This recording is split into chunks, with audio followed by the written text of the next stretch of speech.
Hi everyone. ఈరోజు వీడియోలో పిల్లలకు కష్టంగా అనిపించే సబ్జెక్ట్ని ఎలా సులభంగా గుర్తుపెట్టుకోవచ్చో అన్నదానికి ఒక సింపుల్ టెక్నిక్ చెప్తాను. నా లైఫ్లో జరిగిన ఎగ్జాంపుల్ని మీకు చెబుతాను. నాకు ఇంగ్లీష్ అంటే చాలా భయం. ఒకరోజు నేను హోంవర్క్ చేస్తూ ఉన్నాను. ఇంగ్లీష్లో మ్యాథమెటిక్స్ స్పెల్లింగ్ నాకు రాక ఎప్పుడూ కూడా మ్యాథ్స్ అని రాసేదాన్ని. MATHS మ్యాథ్స్ అని రాసేదాన్ని. మా నాన్నగారు అది చూసి పూర్తి స్పెల్లింగ్ చెప్పు మీనా అన్నారు. నాకు రాదు కదా, ఏదో కొంచెం సేపు నచ్చికాను. ఆయన విషయం గ్రహించి కోప్పడకుండా నాకు స్పెల్లింగ్ గుర్తుపెట్టుకోవడానికి ఒక ట్రిక్ చెప్పారు. ఇది జరిగి 25 ఇయర్స్ అయింది.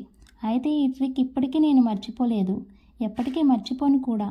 అది మీకు కూడా చెప్తాను.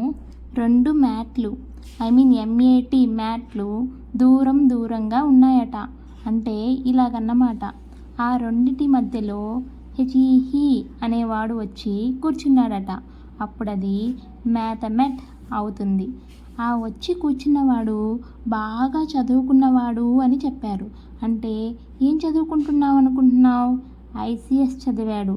ఈ రోజుల్లో IASని, ఆ రోజుల్లో ICS అనేవారు అంటూ ICSని కలిపితే మ్యాథమెటిక్స్ అవుతుంది అని చెప్పారు. ఇలా మనకి టఫ్గా కష్టంగా ఉండే సబ్జెక్ట్ని కొన్ని కొండ గుర్తుల ద్వారా బాగా గుర్తుండిపోయేలా నేర్చుకోవచ్చు అని చెప్పారు.